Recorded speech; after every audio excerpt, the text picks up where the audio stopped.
নমস্কার বন্ধুরা, আপনাদের সবাইকে অদ্বিতা ফার্মিং চ্যানেলে আবারও স্বাগত। আর প্রচণ্ড ঠান্ডা পড়েছে, আশা করি আপনারাও এই ঠান্ডাতে ভালো আছেন আর আপনাদের যে খামারের প্রতিটা পশুই ভালো আছে।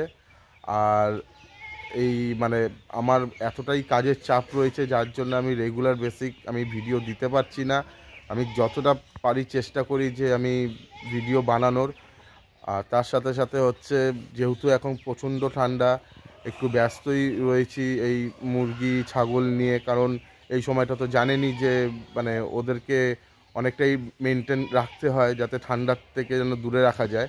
তো আমি আপনাদেরকে বলেছিলাম যে আমার একটা ছাগল, যে বড় ছাগলটা, সেটা মানে প্রেগনেন্ট আছে। তো তার 25শে ডিসেম্বর দুটো বাচ্চা হয়েছে, একটা ছেলে বাচ্চা আর একটা মেয়ে বাচ্চা।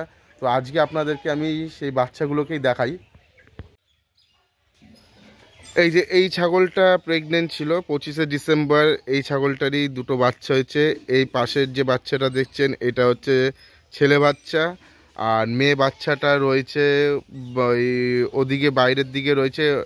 আমার মেয়ে ওকে নিয়ে খেলছে আর ওকে একটু দুধ খাওয়ানো হচ্ছে, কারণ এই ছাগলটার দুধ পর্যাপ্ত পরিমাণে হয় না, সেহেতু ওদেরকে একটু তোলা দুধও খাওয়াতে লাগে।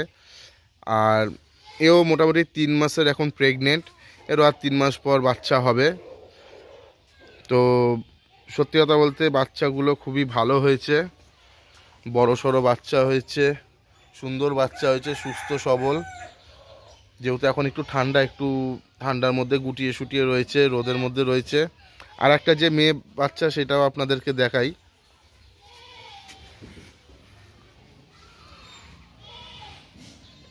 এই হচ্ছে আমার ছাগলের মেয়ে বাচ্চাটা। তো মোটামুটি ছেলে বাচ্চাটা মেয়ে বাচ্চা দুটোই বাচ্চা, দুটোকেই দেখতে সুন্দর হয়েছে।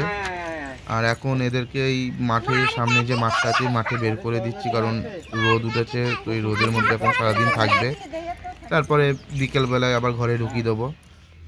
আর বাচ্চাগুলোকে দুধ খাওয়ানো হয়ে গেছে, এখন এই বড় ছাগলগুলো মাঠে ঘুরে ঘুরে ঘাস টাস খেয়ে নেবে, আর পরে এদেরকে খেতে দেওয়া হবে ঘরে তোলার আগে। তো এই হচ্ছে আমার ছাগলগুলো। তো ছাগল নিয়ে আরও আপডেট দেবো। সবাই আমার চ্যানেলটা সাবস্ক্রাইব করে নেবেন, ভিডিওটা লাইক দিয়ে দেবেন। টাটা।